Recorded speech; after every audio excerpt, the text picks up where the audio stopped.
ഇതാര് ശ്ശെ.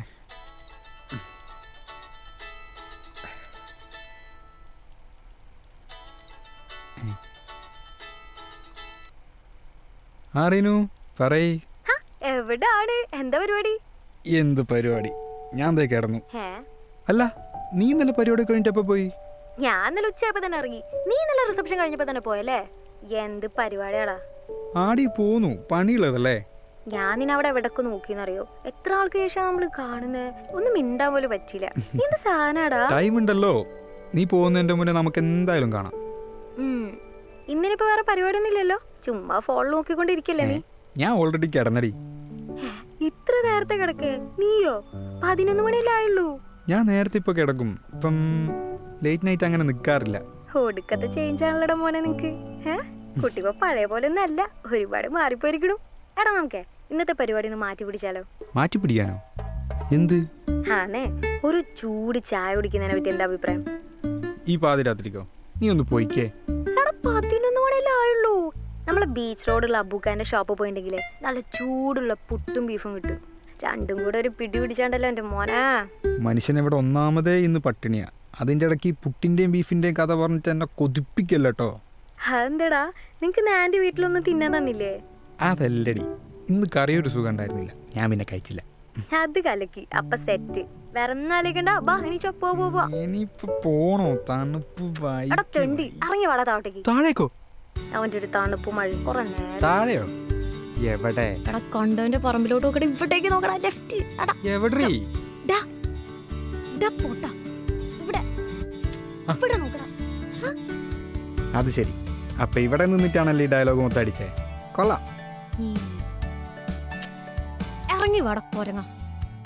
പായ നോക്കി കഥ ഇറങ്ങി വരതേ. വരുന്നു, കാണിച്ചു കേട്ടോ. കർത്താവേ, ഇവിടുന്ന് വീണാരൊക്കെ കാണും.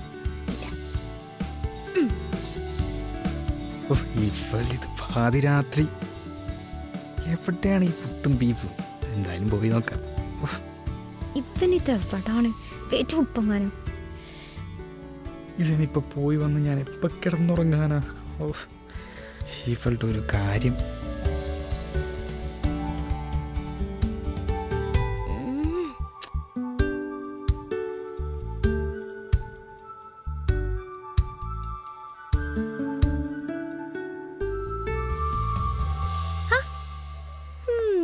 ചേട്ടൻ മുണ്ട കൊടുത്ത് നല്ല ലുക്കിലാണല്ലോ.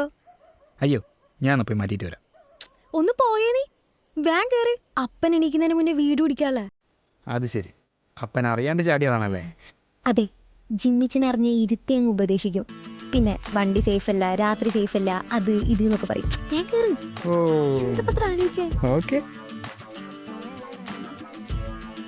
ഓക്കെ പിടിച്ചിരുന്നട്ടാ.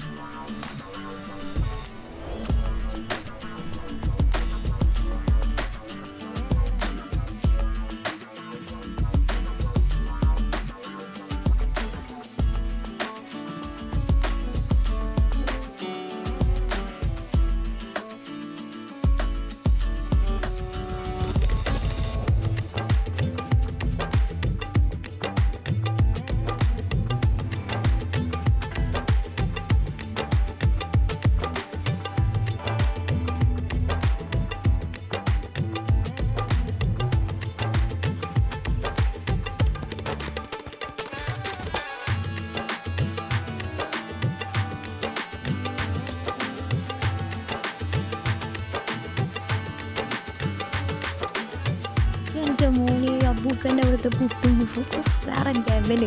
നീ കഴിച്ചിട്ട് എന്തായാലും കാര്യം പറയാം.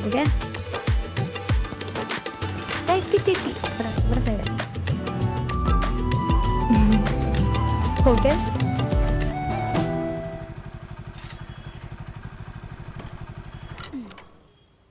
ഇവിടാണ് ഞാൻ പറഞ്ഞ അബൂക്കാൻ്റെ കട. എവിടെ? കുറച്ചും കൂടെ നടക്കാണ്ട്. ഒരുപാടുണ്ടോ? ഏയ്, കുറച്ചോളൂ. നീ വാ. ഇടി കുറച്ചല്ലേ നടക്കാനുള്ളൂ. ഹാടാ, നീ വാ. ഓക്കെ. നിനക്ക് നന്നായി വിശക്കുന്നുണ്ടല്ലേ? അത് കുഴപ്പമില്ല. കുറച്ചങ്ങോട്ട് പോയി കഴിഞ്ഞാൽ ഷോപ്പെത്തി. ഓക്കെ. അപ്പൊ നിന്റെ ബൈക്ക് റൈഡ് കഥകളൊക്കെ ഉള്ളതായിരുന്നല്ലേ? പിന്നെ അല്ല. ഞാൻ വിചാരിച്ച നീ ചുമ്മാ തള്ളുകയാണെന്നാ. അന്ന് നീ പറഞ്ഞപ്പോ ശരിക്കും പറഞ്ഞ എനിക്ക് വിശ്വസിക്കാൻ പറ്റിയില്ല. ഇതൊക്കെ എന്ത് നീ എനിക്ക് അറിയാൻ കിടക്കുന്നു. കഴിഞ്ഞ തവണത്തെ ലീവിന് വന്നപ്പോൾ ഞാനൊരു ധനുഷ്കോടി റൈഡ് പോയിണ്ടായിരുന്നു. അവിടെ വെച്ച് പരിചയപ്പെട്ട എൻ്റെ ഒരു ഫ്രണ്ടിൻ്റെ മാരേജ് ആണ് നെക്സ്റ്റ് വീക്ക്, അതും തമിഴ്നാട് വെച്ചിട്ട്. അപ്പം ഇനി അവിടേക്കാണ് നെക്സ്റ്റ് റൈഡ് പ്ലാൻ. അത് കഴിഞ്ഞ് വേറൊരു റൈഡ് പ്ലാൻ. അങ്ങനെ ലീവ് മൊത്തം തീരുന്ന എനിക്ക് തോന്നുന്നത്. നീ ഒരു സംഭവം തന്നെ. പക്ഷെ നീ ഇൻസ്റ്റഗ്രാമിൽ ഈ റൈഡിങ് ഫോട്ടോസും കാര്യങ്ങളൊന്നും ഇല്ലല്ലോ. എടാ, ഈ യാത്ര പോകുന്ന സമയത്ത് ഫോട്ടോസ് ക്യാപ്ചർ ചെയ്ത് ഇൻസ്റ്റയിൽ പോസ്റ്റ് ചെയ്യുന്നതിനെ പറ്റിയിട്ട് എനിക്ക് വലിയ താല്പര്യമൊന്നുമില്ല. പക്ഷെ നമ്മൾ ഈ യാത്ര പോകുമ്പോഴുള്ള സ്പെഷ്യൽ മെമ്മറീസ് ഒക്കെ ഉണ്ടാവില്ലേ, അതൊക്കെ ഞാൻ ക്യാപ്ചർ ചെയ്തിട്ട് എൻ്റെ പേഴ്സണൽ ആയിട്ടുള്ള ഒരു ഡയറി ഉണ്ട്, അതിൽ ഞാൻ സൂക്ഷിച്ചു നോക്കും. കുറേ കാലങ്ങൾക്ക് ശേഷം നമ്മൾ എടുത്തു നോക്കുമ്പോൾ ആ ഒരു മൊമെന്റ് മെമ്മറീസിന് വേണ്ടിയിട്ട്. അത് നൈസ് പരിപാടി കേട്ടോ. ആ മെമ്മറീസും കാര്യങ്ങളും പിന്നെ അത് അടിപൊളിയാ, കൊള്ളാം. പിന്നല്ല, അതൊരു അടിപൊളി പരിപാടിയാണ് മോനെ. അല്ല, അപ്പം ഇനിയെപ്പോ തിരിച്ചു പോകുന്നേ? കുറച്ച് നാളുണ്ടാവും ഇവിടെ? ഇപ്പൊ ഒന്നും തിരിച്ചു പോകാനുള്ള പ്ലാൻ ഇല്ല. ചിലപ്പോൾ അത് എക്സ്റ്റെൻഡ് ചെയ്യും 1.5 മാസം കഴിഞ്ഞിട്ടുണ്ടെങ്കിൽ. പക്ഷെ എത്രയും പെട്ടെന്ന് അപ്പൻ എന്നെ കെട്ടിക്കാനുള്ള പ്ലാനിങ് ഇല്ല. അതുണ്ടോ? അതിൽ നിന്നൊന്ന് എസ്കേപ്പ് ആവാം ഈ ട്രിപ്സ് കൊണ്ട്. ഓ, അപ്പൊ വീട്ടുകാരെ പറ്റിച്ചോണ്ടുള്ള മുങ്ങി നടക്കലാണല്ലേ? കൊള്ളാം, നല്ല പരിപാടി. അങ്ങനെയല്ല, അപ്പൻ എന്തായാലും കല്യാണം ആലോചിക്കുന്നുണ്ട്. അപ്പൊ പിന്നെ എന്റേതായ രീതിയിൽ ഞാനും ആലോചിക്കുന്നുണ്ട്. നമുക്ക് നോക്കാം. കൊള്ളാം. ആ, നീ ഒരു കാര്യം ചെയ്യ്, അവിടേക്ക് ഇരിക്കും. ഓക്കെ, ഞാൻ പോയി ഫുഡ് എടുത്തിട്ട് വരാം. ഓക്കെ.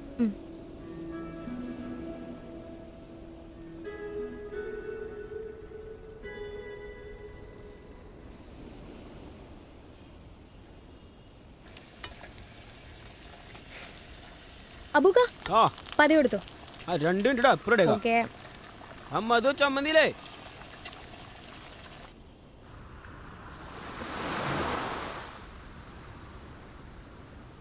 അവിടെ പിടി പിടി പിടി.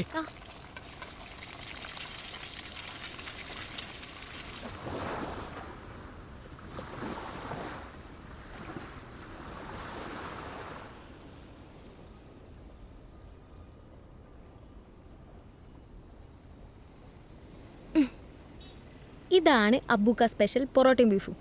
പുട്ടും ബീഫും കിട്ടിയില്ലടാ. നീ ഇപ്പോ ഇതെങ്ങനെ ഉണ്ടെന്ന് കഴിച്ചിട്ട് പറ. കഴിച്ചു നോക്കട്ടെ.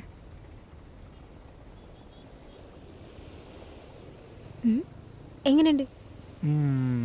കൊള്ളാം. അതാണ്. പറ, എങ്ങനെയുണ്ട് നിന്റെ പരിപാടീസൊക്കെ? ജോലിക്ക് എങ്ങനെ പോണു? സത്യം പറഞ്ഞാൽ മടുപ്പാ. ഓഫീസ് വീട്, വീട് ഓഫീസ്, ഈ ഒരു ലൂപ്പിൽപ്പെട്ട് കിടക്കുക. നീ പറഞ്ഞ പോലെ എവിടെയെങ്കിലുമൊക്കെ ട്രിപ്പ് പോകണം.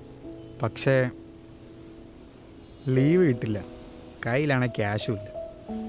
എടാ, ട്രിപ്പൊക്കെ നിങ്ങൾക്ക് പോകണമെന്നുണ്ടെങ്കിൽ പോ. സേവിങ്സ് ഒക്കെ ആയി ട്രിപ്പൊക്കെ പോവാന്ന് വെച്ചാൽ അത് നടക്കില്ല. പോണം. എടാ, നിങ്ങൾക്ക് അബ്രോഡ് പോകാൻ വല്ല പ്ലാനുണ്ടോ? ഏയ്, എനിക്ക് അതിനോട് വലിയ താല്പര്യമില്ല. എനിക്കിവിടെ ഇഷ്ടം. ഓ, നീ പിന്നെ പണ്ടേ പച്ചപ്പിൻ്റെ ഹരിതാപത്തിൻ്റെ ഒക്കെ ആളാണല്ലോ അല്ലേ? ഇവിടെ തന്നെ കുറച്ചുകൂടെ ബെറ്റർ ജോബ് നോക്കുന്നുണ്ട്. ശരിക്കും പറഞ്ഞാൽ ഇപ്പം ഒന്നിനും തികയുന്നില്ല. ചെയ്യുന്ന പണിക്കുള്ള സാലറി ഒന്നുമില്ലെന്നേ. എനിക്ക് സത്യം പറഞ്ഞാൽ അവിടെ മടുത്തു. ഞാനവിടെ നിർത്തി പോരാനുള്ള പ്ലാനാ. അവിടെ ക്യാഷിനാണെങ്കിൽ ഓക്കെ ആണ്, പക്ഷേ അത് മാത്രം പോരല്ലോ. അങ്ങനെയാണെങ്കിൽ ഇവിടെ ഒരു കോന്തനെയും കെട്ടിയിട്ട് അങ്ങ് സെറ്റിൽ ആവുന്നേ. അല്ല, നീ നമ്മളെ ടീംസായിട്ടൊന്നും കോണ്ടാക്ട് ഇല്ല? അവരോടൊന്നും ചോദിക്കുമ്പോൾ നിന്നെ പറ്റി ഒരു ഐഡിയ ഇല്ല. കല്യാണത്തിനൊക്കെ പോകുമ്പോൾ കാണുന്നല്ലാതെ ആരും ഏറ്റവും വലിയ കോണ്ടാക്റ്റ് ഇല്ലടി. എന്തോ അവരെ എനിക്ക് അത്ര വലിയ കണക്റ്റ് ആവാത്തത് കൊണ്ടാവാം. പിന്നെ അവർ കൂടുമ്പോൾ പറയുന്ന തമാശകൾ അത്ര വലിയ സുഖമുള്ള കാര്യങ്ങളൊന്നുമല്ല. മറ്റുള്ളവരെ ഹേർട്ട് ചെയ്യുന്ന രീതിയിലുള്ള തമാശകളാണ് അവിടെ ഉണ്ടാകുന്നത്. എനിക്കത് വലിയ താല്പര്യമില്ല. അവർക്ക് അവരുടേതായ ഗ്യാങ് ഉണ്ട്, അത്ര തന്നെ. അവരതിൽ കംഫർട്ടാ, അത്ര തന്നെ. ഞാൻ ഗ്രൂപ്പ് ഫോട്ടോസിലൊക്കെ കാണാറുണ്ട്, പക്ഷെ അവരുടെ ഗാദറിംഗ് പാർട്ടീസിലൊന്നും നിന്റെ ഫോട്ടോസ് ഇല്ല. അതുകൊണ്ട് ചോദിച്ചാട്ടോ. അത് വിട്. ശരി, വിട്ട്. പക്ഷെ നീ ഭയങ്കരമായിട്ട് ചേഞ്ച് ആയി പോയിട്ടോ. പണ്ട് കോളേജിൽ ഏറ്റവും വലിയ ഇൻട്രോവേർട്സ് ആയിരുന്നു നമ്മൾ രണ്ടുപേരും. അതുമാത്രമല്ല, അന്ന് ക്ലാസ്സിലെ പിള്ളേരുടെ മുന്നിൽ സെമിനാർ പ്രസൻറ്റ് ചെയ്യാൻ പറ്റാണ്ട് കരഞ്ഞു നിന്ന് നീ ഇന്ന് അത്രയും പേരുടെ മുന്നിൽ വെച്ചിട്ട് ആങ്കർ ചെയ്ത് ഡാൻസ് കളിച്ച് എന്തൊക്കെയായിരുന്നു അവിടെ? ഉം, സ്വാഭാവികം. സാഹചര്യം മാറുന്നതിനനുസരിച്ച് നമ്മൾ മാറുമല്ലോ. അന്നൊക്കെ ഫുൾ ടൈം സ്കൂള്, പഠിത്തം, അതായിരുന്നല്ലോ ലൈഫ്. അതായത് നമ്മൾ ഒരു പരിപാടിക്കും വീട്ടിൽ നിന്ന് വിടില്ല, ഒരു കാര്യം ഒറ്റയ്ക്ക് ചെയ്യാനും സമ്മതിക്കില്ല. അങ്ങനെയുള്ള ആ ഒരു സ്പേസിൽ നിന്നിട്ട് പെട്ടെന്ന് അബ്രോഡൊക്കെ പോയി ഇൻഡിപെൻഡൻ്റ് ആകുമ്പോൾ കിട്ടുന്ന ആ ഒരു ഫ്രീഡം ഉണ്ടല്ലോ, അതൊരു സ്പെഷ്യൽ ഫീലാണ്. ആദ്യം എനിക്ക് പേടിയായിരുന്നു, പിന്നെ പിന്നെ ഒന്ന് ഓക്കെ വരാൻ തുടങ്ങി. ഇപ്പം ഞാൻ ചില്ലാണ്. അന്ന് ഞാൻ ചെയ്യാൻ ആഗ്രഹിക്കുന്ന പല കാര്യങ്ങളാണ് ഇപ്പം ഞാൻ ചെയ്തുകൊണ്ടിരിക്കുന്നത്. അതാണ് സംഭവം. ലൈഫ് ഇപ്പോൾ ഭയങ്കര കളറാടാ. നീ ഇപ്പോഴെങ്കിലും ലൈഫ് എൻജോയ് ചെയ്യുന്നുണ്ടല്ലോ. എനിക്കതിപ്പോഴും പറ്റിയിട്ടില്ല. പണ്ടൊക്കെ പഠിത്തത്തിൻ്റെ പുറകെയായിരുന്നു, ഇപ്പം അത് ജോലീൻ്റെ കാര്യത്തിൽ. അതേ ഉള്ളൊരു വ്യത്യാസം. ഒന്ന് ആലോചിച്ച് നോക്കുമ്പോൾ ഓർത്ത് വെക്കാനുള്ള ഒരു നല്ല മെമ്മറീസ് പോലും ഉണ്ടായിട്ടില്ല. എന്തിന്? ഒരു നല്ല ഫ്രണ്ട് ഉണ്ടോ എന്ന് ചോദിച്ചിട്ടുണ്ടെങ്കിൽ അതുമില്ല. പിന്നെ പ്രേമം, അത് പിന്നെ എൻ്റെ ലൈഫിൽ ഇതുവരെ ഉണ്ടായിട്ടില്ല. അതെങ്ങനെയാ? ഒരു പെണ്ണിനെ കാണുമ്പം എനിക്കാണെങ്കിൽ ഒട്ടും കോൺഫിഡൻസ് ഉണ്ടാവില്ല. അന്നത്തേന്ന് പറയുമ്പം എൻ്റെ തടിയും കാര്യങ്ങളും മെയിൻ പ്രശ്നമായിരുന്നല്ലോ. സത്യം പറഞ്ഞാൽ എനിക്ക് നിന്നെ കണ്ടപ്പോൾ തീരെ മനസ്സിലായില്ല കേട്ടോ. നിന്റെ ലുക്കൊക്കെ ആകെ ചേഞ്ച് ആടാ. പക്ഷെ എനിക്ക് നിന്റെ പണ്ടത്തെ ലുക്കായിരുന്നു കേട്ടോ ഇഷ്ടം. ഭയങ്കര ക്യൂട്ടായിരുന്നു അത്. അറിയാം, നിന്റെ മെയിൻ പരിപാടി എൻ്റെ കവിളിൽ പിടിച്ച് നുള്ളലായിരുന്നല്ലോ. പോടാ. പിന്നെ നിനക്ക് പ്രേമിക്കാനാണെങ്കിൽ ഇനിയും ടൈമുണ്ട് കേട്ടോ. അതോർത്ത് നീ പേടിക്കണ്ട. നീ ഇപ്പോൾ ഭയങ്കര ലുക്കായണ്ടടാ. ആ, പക്ഷെ ഒരു പെണ്ണിനോട് സംസാരിക്കാനുള്ള എനിക്ക് പറ്റണ്ടേ? ഇപ്പോഴും അതിനൊരു മടിയാ. കുറച്ചെങ്കിലും എനിക്ക് ഫ്രീ ആയിട്ട് സംസാരിക്കാൻ പറ്റുന്നത് നിൻ്റെ അടുത്താണ്. ഹാ, എനിക്ക് കോളേജ് ടൈമിൽ ഒരു ക്രഷൊക്കെ ഉണ്ടായിരുന്നു. പക്ഷെ അതിനെ പ്രേമെന്ന് പറയാൻ പറ്റുമെന്നൊന്നും എനിക്കറിയില്ല. പക്ഷെ ഇപ്പം എനിക്ക് ഉറപ്പിച്ചു പറയാം, അതൊരു സ്പെഷ്യൽ ഫീലിംഗ് ആയിരുന്നു. നിനക്കങ്ങനത്തെ വികാരങ്ങളൊക്കെ ഉണ്ട്? എന്താ, എനിക്ക് പ്രേമിച്ചൂടെ? അതല്ല, ഇനി നമ്മുടെ കൂട്ടത്തിൽ ആരെങ്കിലും ആയിരുന്നു? അതെനിക്ക് മാത്രമേ അറിയൂ.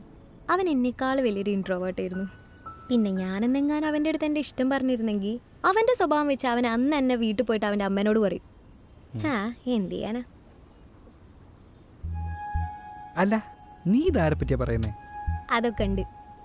അവന് വേറെ റിലേഷൻഷിപ്പ് ഒന്നും ആയിട്ടില്ലെങ്കിൽ നിനക്കിപ്പോൾ തന്നെ പോയി പറഞ്ഞൂടെ? പറയണം. പക്ഷേ അവനൊന്നുകൂടെ ഒന്ന് സെറ്റാക്കി എടുക്കാനുണ്ട്.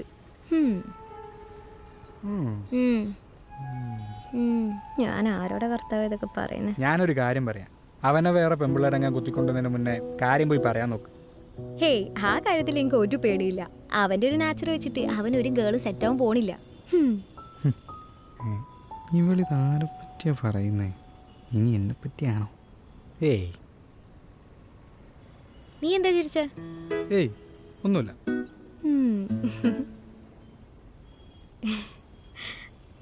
അല്ല, നീ എന്തിനു ചിരിച്ചേ? ഹാ, ഒന്നില്ല. നീ എന്ത് ചിരി നോക്കിക്കാതെ വേഗം ഭക്ഷണം കഴിച്ചേ? അല്ല, അപ്പൻ എഴുന്നേക്കുന്നതിന്റെ മുന്നേ വീട്ടിൽ ചെല്ലണമെന്നായിരുന്നില്ലേ പറഞ്ഞേ? നമുക്ക് പോകണ്ടേ? അയ്യോ, ലേറ്റായി. സംസാരിച്ചിരുന്നിട്ട് സമയം പോയത് അറിഞ്ഞില്ല. ബാ പോവാ. അപ്പൻ എന്നെ വീട്ടിൽ നിന്ന് പുറത്താക്കല്ല എൻ്റെ കർത്താവേ. അങ്ങനെ നമ്മൾ വീടെത്തി. ഇറങ്ങിക്കോ. അപ്പോൾ ഓക്കെ, ശരി, ബൈ. ബൈ. കർത്താവ് ഇതെന്താ പോവാത്ത? തിരിഞ്ഞ് പോട്ടെ. അപ്പൊ ബൈ.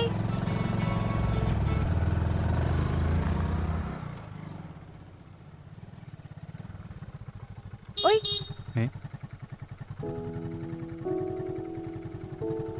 നീ ഇതുവരെ പോയില്ലേ? നാളെ റെയിൽവേ പാലത്തിന്റെ അടിയിൽ ഷെഫിക്കാന്റെ കട ഉണ്ട്. അവിടെ നല്ല പുട്ടും ബീഫും കിട്ടും.